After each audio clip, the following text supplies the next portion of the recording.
My wife and the neighbor's husband were having an affair right under our noses, so I exposed them, cost them both their jobs, and now they're stuck dealing with the fallout while I sit back and enjoy the show. Shithead and Sarah have been like family to my wife and I for several years, practically ever since we moved in across the street from them. The four of us were extremely tight. Our kids are the same age as theirs and are all good friends. We were one big family unit. We did dinner together a few times a week. We even went on vacations together. I truly saw Shithead as a brother, and my wife and Sarah were very close too. 5 months ago, I was completely blindsided by the discovery of an affair between my wife and Shithead. My wife had left her email open on our computer, and I saw an email from her to her longtime therapist saying that Shithead would be joining her at an upcoming session again. What the heck? My mind started racing. Why in the world would Shithead be going to her therapy sessions without my knowledge? I did a search and found some other emails to and from the therapist proving that Shithead had been going to sessions together with her for about 6 weeks. I checked our mobile phone account and discovered that, since late summer, they had been exchanging hundreds of texts every day, peaking at nearly 500 per day by the holidays. Speaking of the holidays, my wife and I hosted both of our families, parents, siblings, etc., for both Thanksgiving and Christmas dinner, and Shithead and Sarah joined us either for dinner or after dinner on both holidays. Text records showed that the entire time that they were at our house celebrating with our families, my wife and Shithead were texting each other across the room. They were doing that pretty much every time the four of us hung out, for months. And, all day every day just in general. But what bothers me the most is that they were doing it with Sarah and I right there. I confronted my wife with the evidence and she admitted that yes, she and Shithead had fallen in love. It just happened. I don't know how. But I love him and I just don't feel anything for you anymore, I'm sorry. They had gone on a school district trip together, something had happened in her hotel room, and things had moved quickly from there. She explained, as I lay face down on the couch, unable to look at her, that they had already made plans to move out and divorce me and Sarah, and while they didn't plan to move in together immediately because of the kids, they'd probably do so eventually. The meetings with the therapist were supposedly mostly for the purpose of finding a way to break this to me and Sarah as gently as possible, because they were so very concerned for our well-being. Sarah and I are fairly certain that they weren't planning on telling us about the affair at all, and were simply going to discover their feelings for one another several months down the line, after they'd come up with some other reason to divorce the two of us. My wife moved out 2 months ago. I was, and still am, utterly destroyed. I cry every day. I cried writing the first few paragraphs of this story just now. I worry nonstop about the impact on our kids. But I am also not exactly a shrinking violet when I feel that I've been wronged. And in this case I was, objectively, very very wronged. So, a couple of years ago, Shithead ran for a Board of Education seat as a pretty extreme underdog. I helped him with his campaign materials and debate prep, and my wife, a well-known school district employee, this becomes important later, got the word out as best she could. Much to our surprise, he actually won in a squeaker, by just a few dozen votes.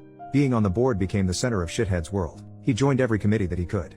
This turned into the foundation of his affair with my wife, as they were constantly going to school events and meetings together on evenings and weekends.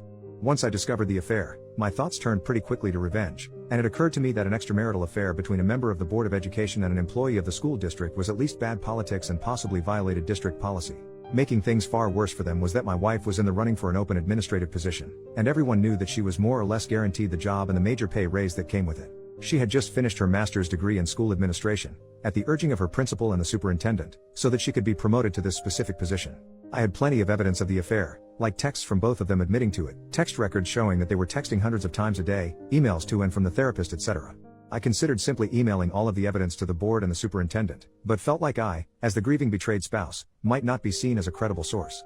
So instead, I invented a fictitious furious friend who was planning on showing up to the next board meeting and publicly shaming the two of them for their affair. I told my wife that I'd tried to talk this person down but couldn't guarantee that they wouldn't show up and humiliate them publicly. As I expected, this led Shithead to conclude that the only option was for him to preemptively admit the affair to the board. The superintendent subsequently recommended that Shithead resigns, which he did. Sarah said that he was utterly humiliated and crushed, and barely got out of bed for a few days afterward. Once word of the affair and Shithead's resignation started getting around, the superintendent, a longtime friend of both my wife and Shithead, contacted my wife and tearfully informed her that it was no longer politically appropriate for her to be promoted to an administrative position within the district. The position that had been lined up for her was later filled by an outside candidate. This sent waves of confusion and rumor throughout the district, as it was pretty well known that my wife was getting the job.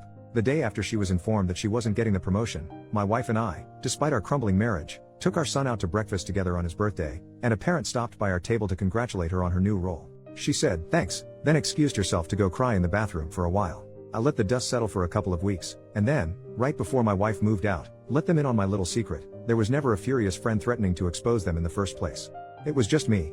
Word of all of this has gotten around our fairly small town, which Shithead grew up in and my wife has worked in for nearly 20 years. My wife refuses to talk to me about how things are at work now, but I've heard from some people I know in the district that her formerly spotless reputation has taken a major hit. Shithead, formerly a gregarious social presence in our neighborhood and at events and pubs in town, has completely gone underground and barely emerges to mow his lawn. He's moving out soon, to a crappy little townhouse which is all he can afford due to all the child support he's going to have to pay his wife. My wife and Shithead claim that they plan on trying to make things work together, despite all the public humiliation. I wish them lots of luck with that. I'm sure it will be a lot of fun to show their faces together in town. Relevant comments.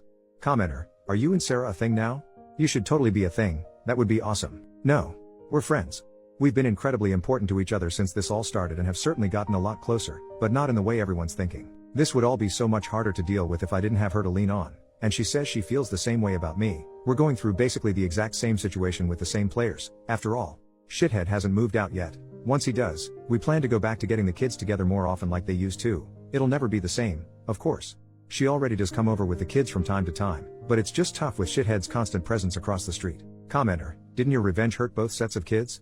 Not really. Shithead has a day job. The Board of Education was his hobby and his passion, but this didn't affect his income at all. And my wife has been assured that if she wants to pursue an administrative position with another district, she'll have glowing letters of recommendation from her superintendent and principal. It'll mean giving up a lot of work relationships in the process, but given the hit her reputation has taken, I'm guessing she makes that jump sooner rather than later. In the meantime, not moving to an administrative job means that she still has summers off with the kids. Commenter, why didn't you notice all of the texting your wife was doing? Well, I did. It was really starting to piss me off. It was excessive. She has a big social circle and does tend to text a lot anyway, but it was really getting over the top, to the point where she was completely ignoring me and the kids. At one point in November I asked her to agree to a no phones at the dinner table rule, which she agreed to reluctantly but then would pout through dinner, and eventually she just started using her phone during dinner again. All that said, I was blind. Not only was the texting getting weird, but her relationship with Shithead was starting to make me uncomfortable. Sarah noticed it too and agreed. We confronted them a couple of times about it directly and they both swore up and down that it was just school stuff that they were talking about. There was nothing else going on. And for whatever reason, we believe them, probably because the mind tends to refuse to see things that it doesn't want to see. Update 3 years later, I've been getting a surprising number of requests to post an update to this story. Where to start? It's been a bizarre few years, especially with COVID thrown in the mix, which I somehow still have never caught, despite my kids getting it twice each. Thankfully just mild cases. Well, at the time that I posted the original story, I was obviously a wreck. Things actually got significantly darker for a while after that. My ex decided to start bringing Shithead around our kids just a few months after she moved out, which was really hard for me to deal with. I'd never really dealt with serious depression before, but things got bad enough that my doctor more or less forced me to start on an antidepressant because I admitted to him that I was thinking about taking my life pretty frequently. I think this is where I should mention, trigger warning for the rest of this paragraph, I had a very specific plan and everything I needed to do it. The one thing that gave me any kind of relief was telling myself that if life got any more unbearable, I had a way out. So yeah, stuff got bad, but I'm still here, and thankfully I don't think about that option anymore.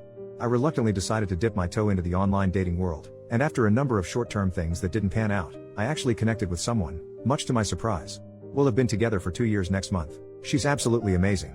We don't live together, and for the time being we're both good with seeing each other a few times a week. Would I love to see her more?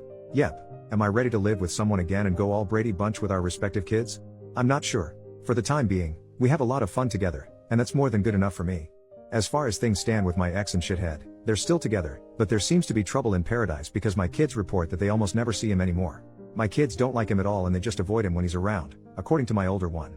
When all of this started, she had seemed confident that they'd be living together pretty soon, but they still don't, and as far as I know there are no plans in the works for that.